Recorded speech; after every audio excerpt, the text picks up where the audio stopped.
Hello, welcome back to the This Is Me podcast. I'm Karen. And I'm Ellie, and today we have Natalie joining us. Natalie is recently married. She's an executive and leaders coach and trainer who made a leap into self-employment after 24 years working in HR transformational roles, and has some stuff to share about following your dreams. So Natalie, thank you so much for joining us today. And to get us started, why don't you tell us a little bit about yourself and sort of how you got to where you are now? Yeah, thanks. And the cat's name. And the cat, And the yes. cat. Oh, the cat is Pebbles. So yeah, she Hello, likes to get Pebbles. involved. She's Bless big. her. She's fairly big. And as soon as I start talking, because usually it's deathly silent in this house, she's like, there's somebody here to fuss me. Aww. But no, I really thank you so much for inviting me to join you. And crikey, where do I start? So I think the best place to start is I'm going to go back to kind of when I was late teens and really, I suppose, from a learning perspective, knew I loved learning. But unfortunately, that time in my life, around about 17, 18, I wasn't in the position to continue with education. I just wasn't. Unfortunately, had nowhere to live. So was kind of spending time with friends and family. And took the opportunity to get the first job I could ever think was available. And it was actually an admin job in a recruitment agency. I was earning something like £5,000 a year. I got my first mortgage. And how old were you when you were 18? 18. Wow, well done. Yeah, I was 18. Blimey, that's good. Yeah, and that wasn't planned. None of it was planned whatsoever. It just happened, actually. But always knew that I really loved the ability to learn new things, want to do new things and try new things. And spent 2 years with a partner at that time in a mortgage, renovating this property and getting myself into, honestly, quite an absolute ton of debt. Did you? Yeah, a ton of debt. Things didn't work out between us. I left. And I naively, when we purchased the property, hadn't realised that my name wasn't on it. So I left that relationship in a property that had, in over 2 years, grown in, what's the word? Profit. Price, like value. Profit, yeah. Profit and value by about over £90,000. But I left that relationship in something in the region of about £20,000 worth of debt when I was 20. Wow. Didn't have a shred of thing to my name, nothing. I had nothing. I had a dressing gown, actually. Oh my God. Anyway. So did you just decide to leave then? Is that so you went in your dressing gown? In my dressing gown. Yeah. I had the worst car in the world. Some slippers. No, I didn't even have slippers. I had no slippers. I literally had a dressing gown, jumped in my car and left and rocked up at my parents' house. I'm very fortunate they took me back in. And that kind of started my oh shit moment of I have not a thing to my name. I'm in £20,000 worth of debt. I'm 20 years old. And what the hell am I going to do? What the hell am I going to do?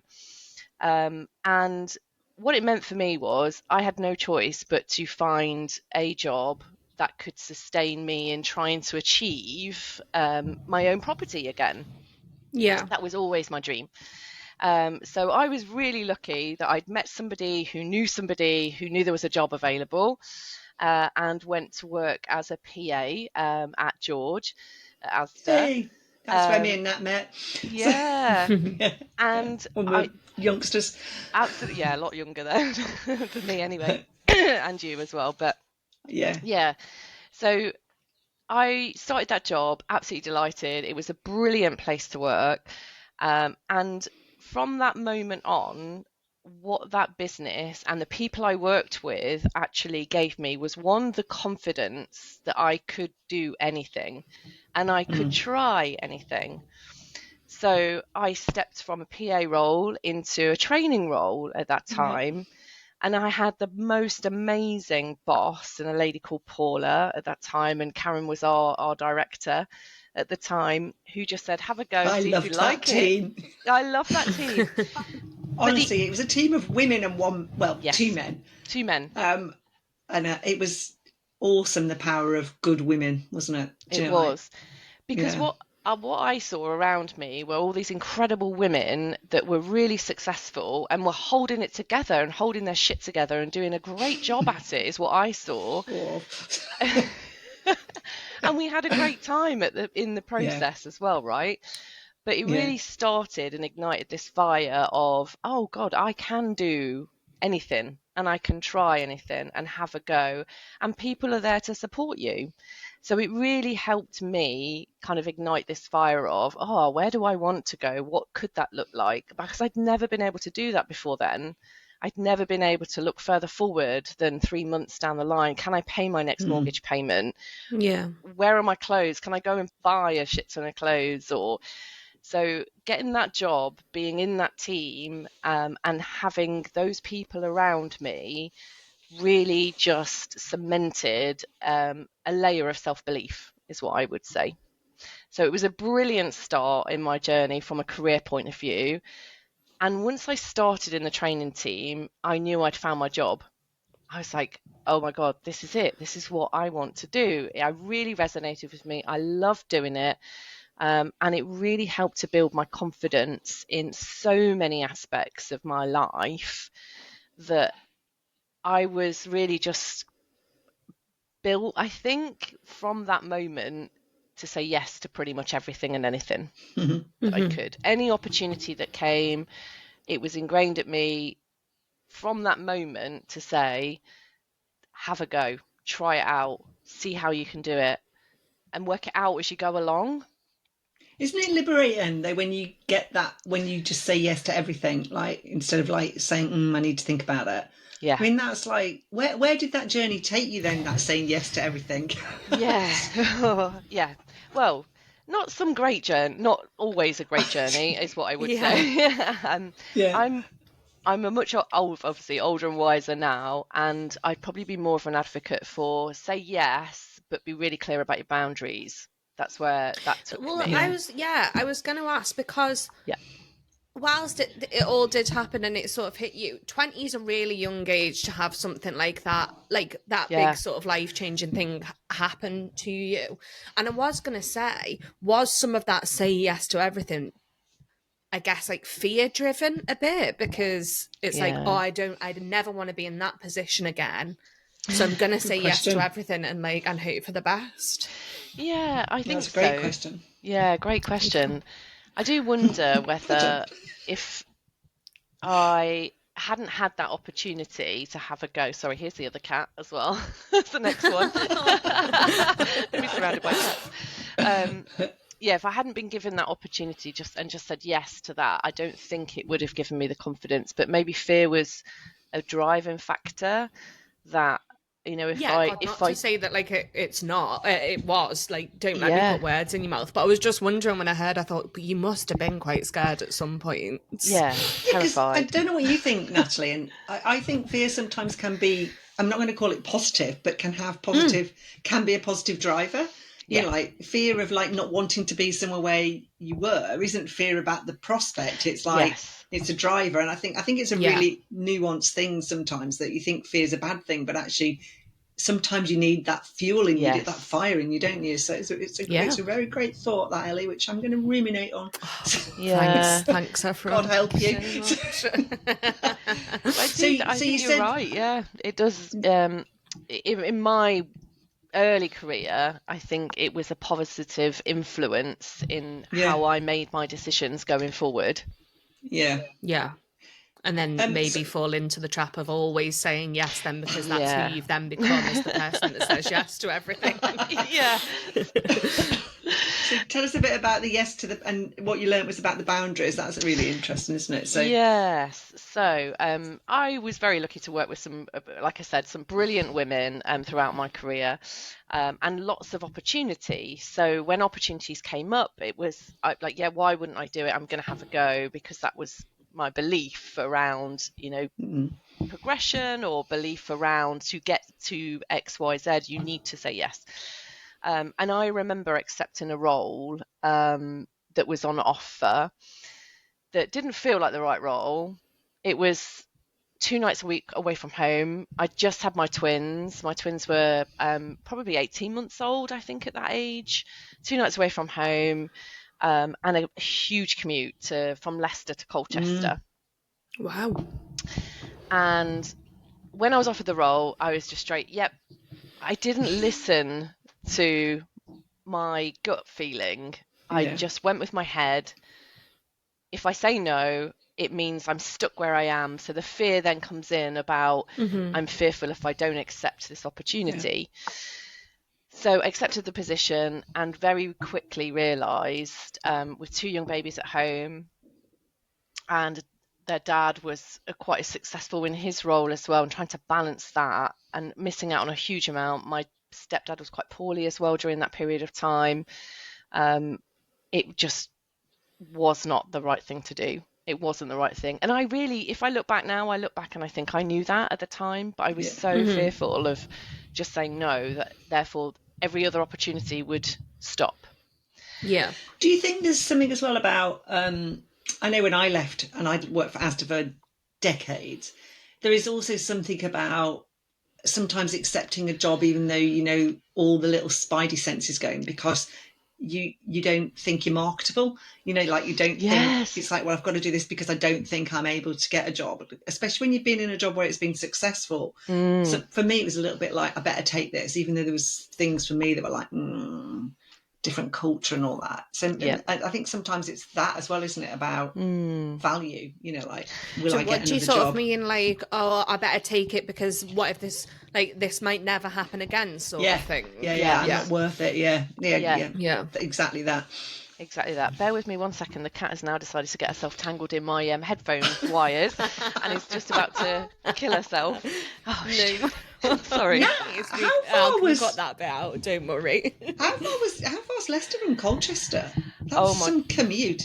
Yeah, I mean, driving distance wise, I can't remember the mileage, but roads, it used to be 3.5 hours to commute. Wow. Yeah, so I would leave at 4:00 in the morning after no sleep, because my twins, they never didn't sleep for blooming years, and arrive 8:30, 8:45, somewhere in that region. It was just crazy, absolutely crazy. How did you take yourself out of that then? Like, you know, like how you getting those growing feelings, this is wrong, you know, like I'm losing a lot. How did you get out of that? Yeah, in your dressing gown. In my dressing gown. It wasn't in my dressing gown this time. It wasn't. I really spent quite a lot of time reflecting. Like I said, my dad was quite poorly at that time of our lives as well. And that really made me think about, when I'm in my 60s or 70s, would I like to look back and go, actually, I've missed out on X amount of time with my kids because I've pursued something for what I felt at that period of time was quite selfish reasons, you know, progression, development, all of that. So that was what really triggered me to make the choice of leaving that role. And I left that role with no job to go to because it just wasn't sustainable, and actually felt like, okay, now is the time to think about, what do I want? How can I get there? And how can I do it in a way that serves all of us as a family rather than just for me? So it was a bit of a wake-up call. So I had about 6 months off before I went into another position and another job, because I just felt like I'd spent so much time without supporting my family. And it was a choice, right? I made that choice. Yeah. And I felt like I'd made the choice for the right reasons. But when I look back, I think I was just fearful I was never going to get anything else. And I think it's really interesting that's what that our company was called A Matter of Choice, because the choice at that time you wouldn't have made hastily. You wouldn't have made without consideration. And sometimes, like, when you move on and you think, why did I do that? At that time, that would have been the right thing to do. And I think from what I see with courageous women and women like yourself is that there's that reflection and there's that like awareness, but there's not like blame or guilt or, you know, like, which is easy, isn't it? You know, yes. I think choices are difficult, you know, like your kids were young, you know, you were probably, as Ellie said, thinking about, I don't want to lose my house. I know it's like catastrophic, but You know, like that's what drives it. So I think sometimes for everybody listening, sometimes it's okay to reflect and think that wasn't the right choice, but don't forget it was at that time. Yes, very true. You know, very true. So when and I you think as well, like if you don't make that, like it's learning the hard way, isn't it? Like you're never gonna make the right choice 100% of the times, and there's something to be learned in it. Yeah. If you carry on doing, if you always do what you've always done, and if you've done it again and you were commuting to Glasgow from Leicester, you know what next, then you would be in trouble. So really, I've got a job in Glasgow, love. Yeah. How did you use that time then to think about what was right for you and what was right for the family? How did you work that out? Yes.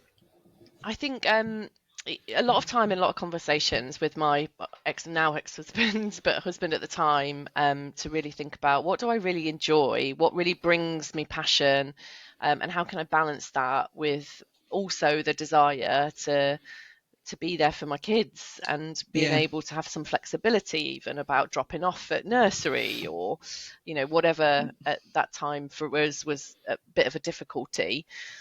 And really just prioritizing that. So spending that time reflecting, lots of conversations, and being really clear about what am I willing to do and what could I do versus what I should do, if that makes sense. Yeah. Difficult things to do, aren't they, when you're the person in the middle of it? It's hard to be objective, isn't it?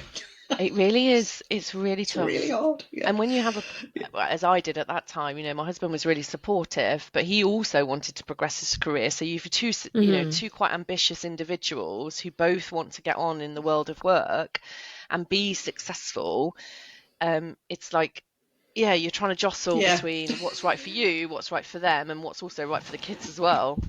I remember having many like top trump conversations with Mike, like when we were in that position, and it always like there was something like primeval about whose job was more important that you can't even believe existed in you. Do you know, like it's like, and I think it's like, one of the things I think is really interesting for us to think about, to speak about, is when you talked about boundaries, because boundaries are quite interesting, aren't they? Because you can have boundaries, but the emotions behind them like are difficult. So did you, when you went for your new job, were you really clear about what that looked like for you? Yes, a lot clearer, I think, is probably the way I would describe it. Really, you know, I knew I didn't want to commute, for example, for more than a specific amount of time. I was like, right, it has to be.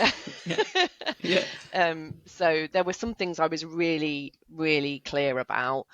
And I think that period of time, that 6 months of getting that clarity, has really and does still really help me in terms of, you know, those moments where things get thrown up and you think, oh yes, I could do this, and then I think, hang on a moment. So really holding clear on some very, very specific things and boundaries. I'm not to say that I'm perfect at that all the time. There's sometimes when that absolutely slips. But as somebody now, you know, in my 40s, I kind of feel way more confident in being able to say no as much as saying yes. Definitely. And I think that you can't say anything else. That is comes with age and experience thing, isn't it? Because you do just get to the point where you think, I don't care. I'm going to do it anyway. So you are in HR roles then for, like, as you said, like 24 years. And then over the last 18 months, you've now had your own business for the last 18 months. How do we get there? What happens that you go, absolutely not doing this anymore, I'm going to set up on my own? There was a very clear moment in my last role in a conversation with a group of senior leaders that were really passionate about the area that I was in L&D. I was heading up the L&D team and function, really passionate about it.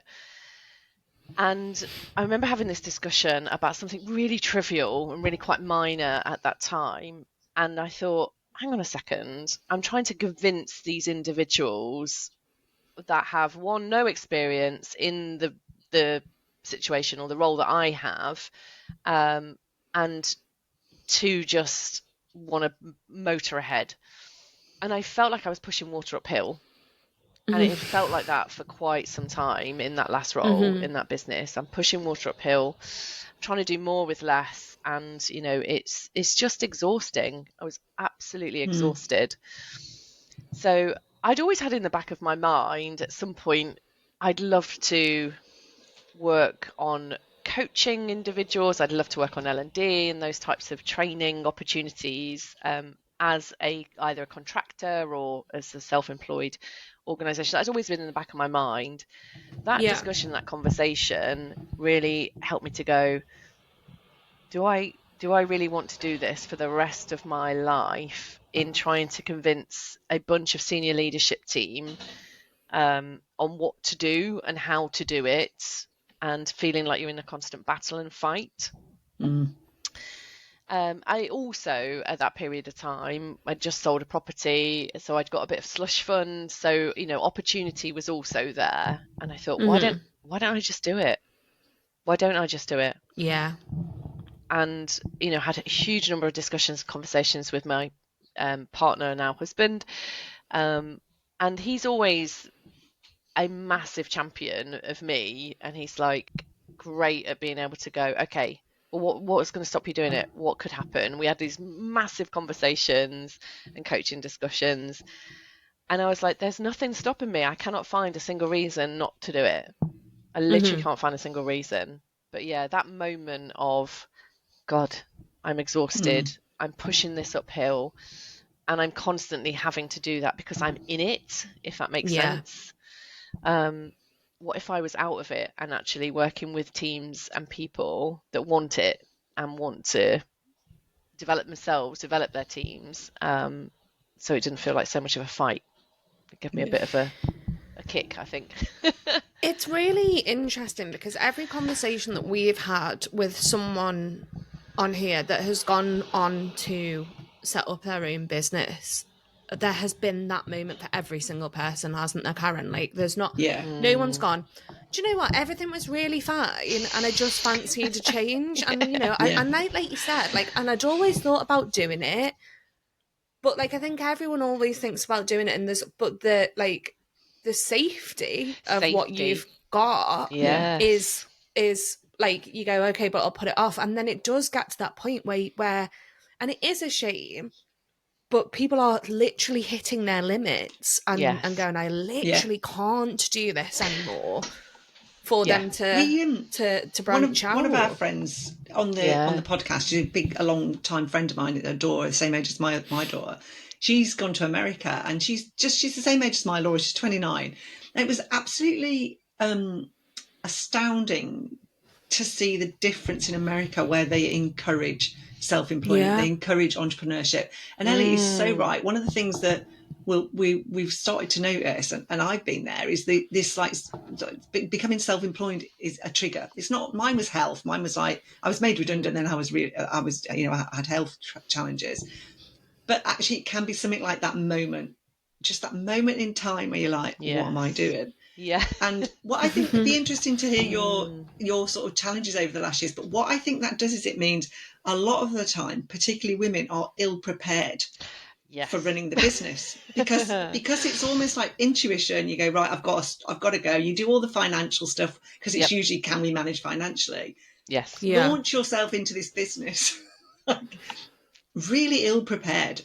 Completely. And this isn't be interested to know. One of the things that men are much, much better at throughout their careers is networking and connections. And it'd be really interesting to know from that point of view, you know, like, so as Elle said, 18 months ago, you know, you're like, right, I'm going to go and do what I love. What's the last 18 months been like for you? Yeah, Karen, I smile and laugh because that's exactly the words I would use in terms of how I describe my journey. I was completely ill-prepared, totally naive, and just lived on this eternal optimistic, if I do this, it's going to be amazing. And of course I'm going to get lots of business. Why wouldn't I? Yeah. Well, I also think if you didn't have that like optimism and that I've got to do this, no one would do it. That is if very you knew true. What you you do were need that. getting in for, you wouldn't do it. Yes. But exactly to your point, what I not suddenly, it took me a few months, but what I Yeah. ultimately realized is, oh my God, I don't know how to market myself. It's I have no horrible. idea. I don't know how to tell people. I'm telling them I'm a coach. Most of the time they go, what the hell is that? What Yeah. is it? Because people don't know. They don't know. No. They don't know. And in my infinite wisdom, I'm suddenly doing lots of online courses and seeing all these people talking about how to market your services. Oh, it's awful. It's awful. It's so awful. And you're so right. Whilst I'm an extrovert, I would definitely class myself as an extrovert. The big thing I lacked is that confidence to put myself out there. Yeah. Because whilst I've had a really successful career, I've been very blessed at, the jobs that I've had, the people I've worked with, and the opportunities. It gave me confidence in the job I was doing. It didn't give me any confidence to run my own business. None of it. I remember I did as part of some of my work, I did a lot of work on archetypes, which are about your like inner beliefs. And I remember somebody worked with me in an organisation I work with, and she said we all have like a winning formula, which you'll have had all your working career. And then when we come into whatever the next one is, we try and use that winning formula, and it's useless. It's rubbish. So it's like, it's more than just getting an accountant, isn't it? And more than just getting a business name or like a logo. It's more about that readjustment, isn't it? And reframing. And yes, yeah. It's really hard because it's quite, I don't know whether you feel it when me and Elle, it is quite lonely. Oh, yeah. So how have you, so where would you say you are now 18 months on? Yeah. And what have you like learned to help you and resource you to get to where you are? That's the number one thing I think I would say is the downside of being self-employed and running your own business as a sole trader is the loneliness. You don't have that person to bounce ideas off, or if there's a problem with something, you just don't in those early days. What I learned really quickly is build your network. Build your network of people that have been there, that have done it, and can be that person that is a shoulder, one, to cry on if you need to cry, but two, to give you some advice.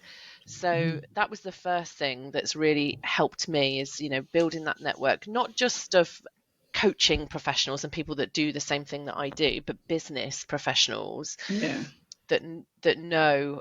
I remember one point somebody asking me, "Oh, are you a limited company?" And I was like, "I don't even know what that actually means." And I just think that's crazy. That's so crazy. Yeah. It's but crazy. I also think, growing up, my family and parents, they run pubs, so they did run their own businesses. But as a young girl in a group of women, there was 3 of us girls, we weren't taught how to be entrepreneurial. We weren't taught aspects about business and, be whatever you can be. We were taught to be quiet and sit in a corner. It was like you were seen and not heard, that type of mentality. Yeah. So 18 months ago, unbeknownst to me, that was probably a bit in my psyche, was you're to be seen and not heard. So I've had to really push myself out of my comfort zone and go back to my philosophy of say yes. So things like being on podcasts, I would never have dreamed of doing that 2 years ago. And, writing blogs or writing articles or, going to a conference. It was so far out of my comfort zone, even as an extrovert. I think it's interesting. Extroversion comes in many forms, doesn't it? Like extroversion just means you're capable of being an extrovert sometimes, doesn't it? But actually a lot of us extroverts like the company of ourselves. So and it is though, because it's not, it's just where you get your energy from, but you are still having to spend that energy on the complete unknown. So actually, whether you're an extrovert or introvert in that environment doesn't really make too much of a difference because you still haven't got a clue what's happening, and you can't fall Can't even fall back on it, can you? No, I mean, the definitely money not. we've wasted over the years of having this company on people helping us with marketing plans, and Yes. I nearly swore then. There's You a can there's swear. a It's ours. You there's can a say what you want.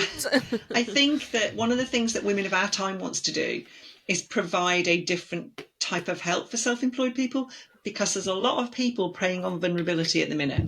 I agree. To your point, oh, go in here, go LinkedIn, come on my LinkedIn course, you'll get 100,000, I'm exaggerating for the point, connections. Like, come and do this, you'll get money. Like, do your YouTube, do your podcast. And one of the hardest things in the world is to detach yourself from Yes. the money and to think about it. So what have you found has been the most like useful things for you? One of my network and connections, she's been running her own organization for 8 years. And she has been the biggest help. And we met via a forum, an online forum. We met quite some time ago. And I trust her implicitly. She's been running a business. She has ups and downs like everybody in terms of a business. She doesn't sit and preach about, oh, I am earning 33 grand a Oh, I month. know. And, Yeah. Awful, those isn't types it? of, it's awful. It is Awful. awful. And what she's imparted in me is that get rid of all that rubbish. Get rid of the rubbish. They're trying to get money off you because actually they're doing what they think is successful, and that's great. Mhm. But talk to people like her that have been there, have done it, and they're not out for getting your money. That she's like, Yeah. the only reason I want to talk to you is because I've been through it. I've been through these pain points, and I want to help. And I'm not going to Yeah. charge you. Don't get me wrong. I'm sure for lots of those people, they've got something out of it. Investing 5,000, 10,000, whatever the amount of money Yeah. is into those offers. I'm sure, but don't let that be the first port of call. There Yeah. are people around you that will have been there, have done it, and are willing just to spend some time with you to talk you through some of the pitfalls, things to think about. And that's where I've gained, my most, what's the word, or the best advice is what I would say. Yeah. Definitely.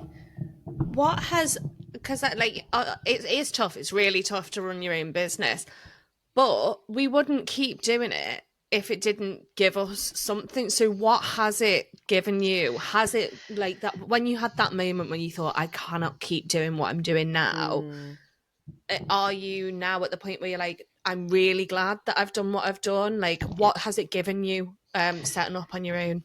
Oh, Ellie, so much is what I Good. would say. I think the biggest thing it has given me is more confidence, actually. That's the biggest thing. If I look back in the last 18 months, and there's been masses of peaks and troughs, and I think overall, how has it helped me? I know I'm bloody good at what I do, and I would never have been able Yay. to say that 2 years Yeah. ago. I Yeah. wouldn't. And I can sit there now and I can say to people, I'm really good at what I do. Yeah. You may choose me, and it will be brilliant. I was going to say maybe. It will be brilliant. It will be. It will be brilliant. Or you can choose not to work with me, and I'm okay with that. I'm Yeah. absolutely okay with that. That is the biggest thing. The level of confidence I have now in my own ability is, I don't think it's egotistical, but it's way more than it was 2 years ago. I Do you know what I'm question saying? What if every it's decision. egotistical? Yeah, well, So what if it's egotistical? And your ego drives that part of you, doesn't it? So I think it's just important that you believe it.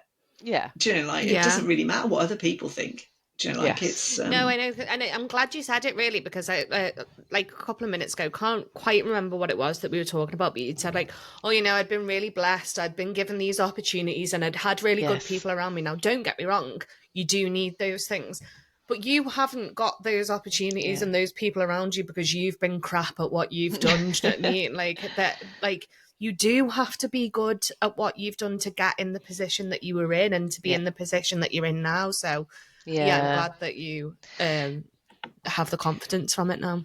It's a Do mindset you know what? switch. Sorry, I was just going to say that it's that mindset switch of it's been luck rather than judgment or experience, expertise that has gotten me to where it got to. And now I'm like, absolutely not. You might have been fortunate to be in the right place at the right time, but you still wouldn't have got it if you didn't have exactly. The choices and decisions. Yeah, spot on, Elle. One of the things I was going to say before we forget it is, we work in this arena with women, as you know, and one of the things that gets Ellie and I really frustrated is when people say, "Oh yes," and I just suddenly my mindset switched, and it's like, yeah, but how?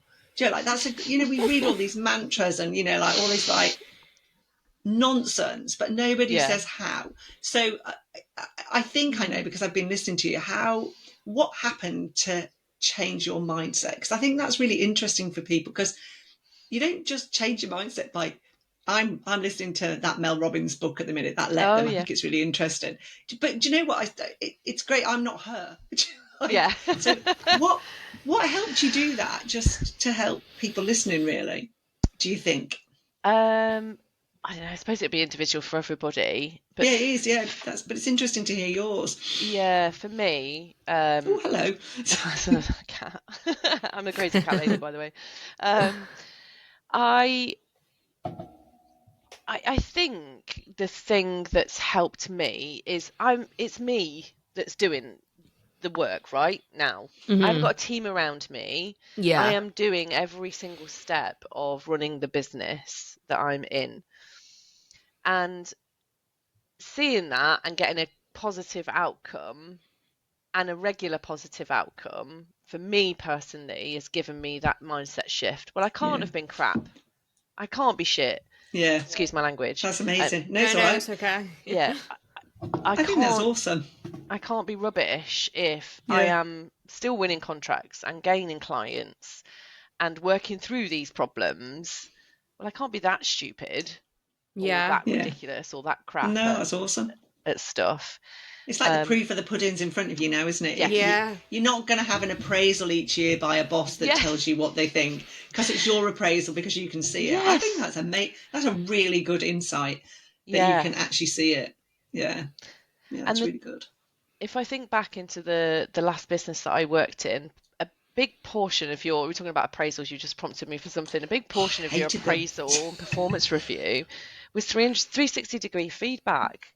And, we're asking 30 people for feedback on you, on your performance, when I may have only had one conversation with that person in that whole period of time.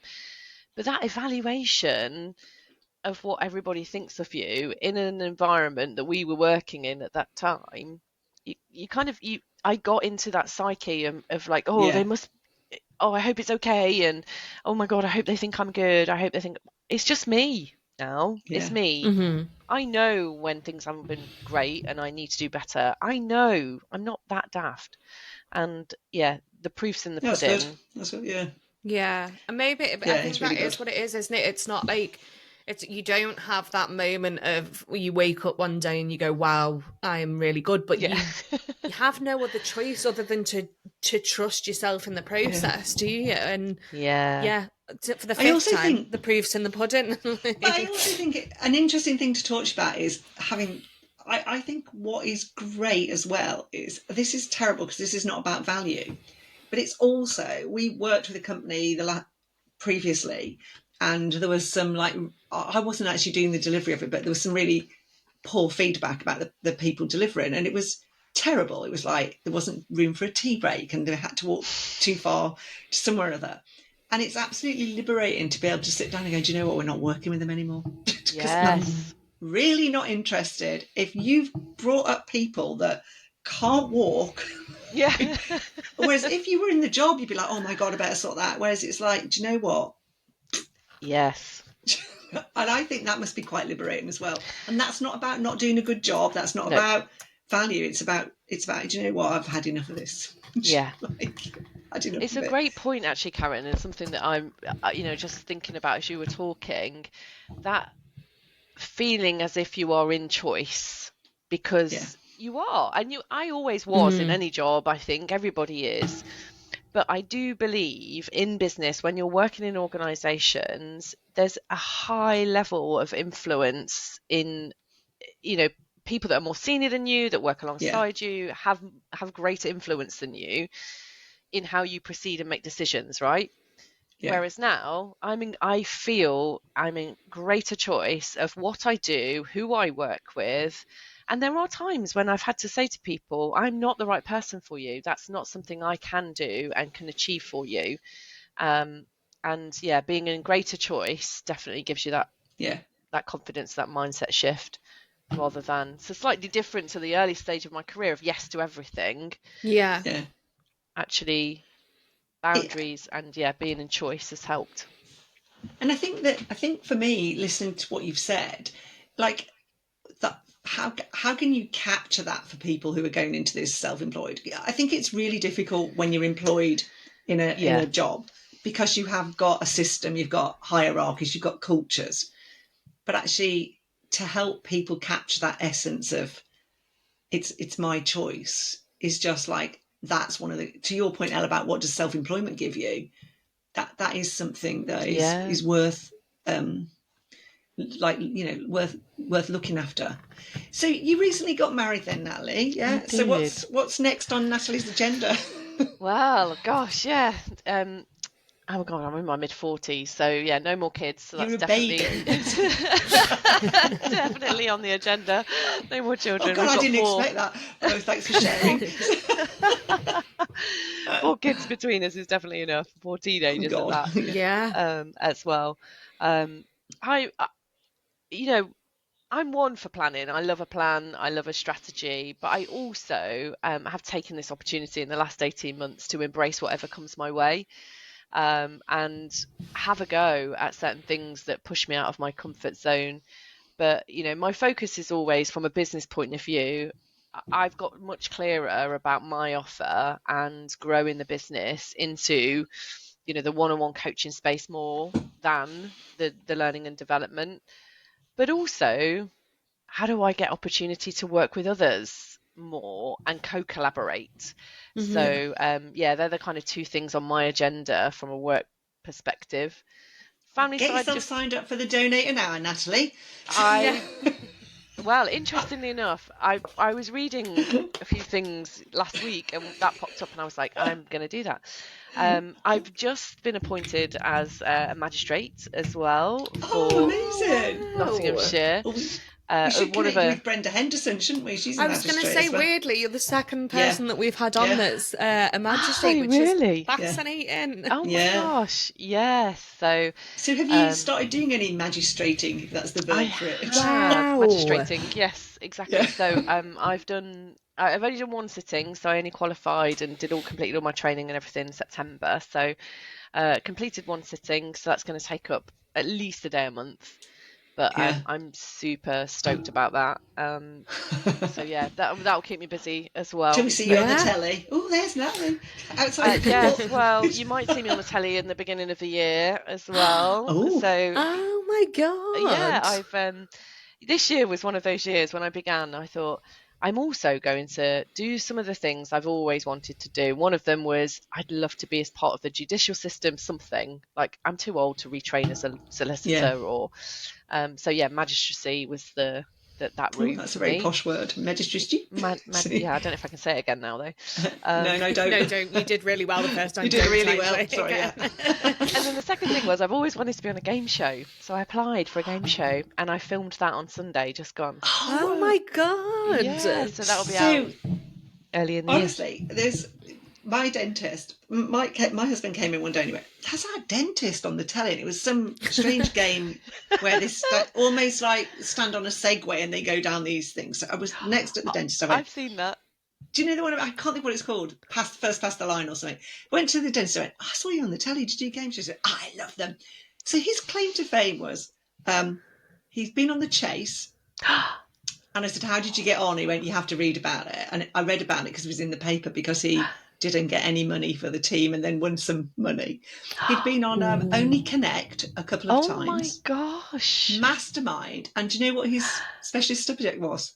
Go on. Christina Aguilera. No way.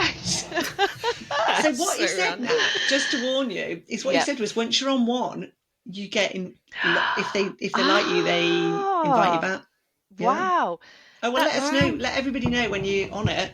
Yes, I Yeah. think I had an email today to tell us that it will be January, but we'll know a bit nearer the date. So Oh, Awesome. fabulous. That's brilliant. I did wonder about, because I really, really enjoyed it.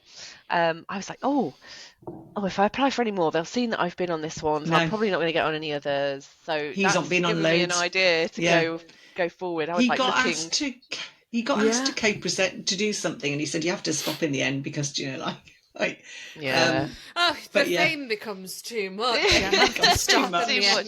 the end. I mean, I can imagine as well. And interestingly, whilst I was there we were at Manchester at the studios, and whilst I was there, they were sat next to this chap, and he's like, "I've never applied for a game show." He said within the same week he'd applied for this one and also Countdown. And Oh. he said, "I'm on both." I was like, "Really?" He's like, "Yeah." He was there Sunday for that one, and then he's back again on, I think it's Monday next week, to go and film Countdown. Oh my God. I was like, "Oh my gosh." It does Anyway. make sense, because I suppose once they've vetted you and you've gone through the process, they Yeah. know you're probably going to be good for TV. Then that makes sense, really, doesn't it? Yeah. Wow. Yeah. Watch this So, space. yeah, That's yes. really exciting next Very couple of exciting. months, though, isn't it? Yeah. That's brilliant. Very, very exciting. So we're coming towards the end, so we've got one last and final question for you, which is, if you had to pick a theme song for your life, what song would it be? I love that question, by the way, and that was a really easy one. It's "Run the World" by Beyonce. Perfect, brilliant, amazing. Yeah, she's phenomenal. Tick. Yeah, I absolutely personally love Beyonce, but it's Yeah. such an anthem, and it's such an inspiring anthem. Every time I hear it, I honestly feel like I could break through walls. It just inspires me so much. I love it, and yeah, that would be me, I think. Yay. Brilliant. Well, that's been amazing, and thank you so much for taking the time to talk to us. Yeah, thank you. It's been lovely. It's been Yeah, brilliant. lovely. Yeah. Thank Yeah. you. And I've loved it. thank you everyone for listening, and we will see you next time. Bye. Bye.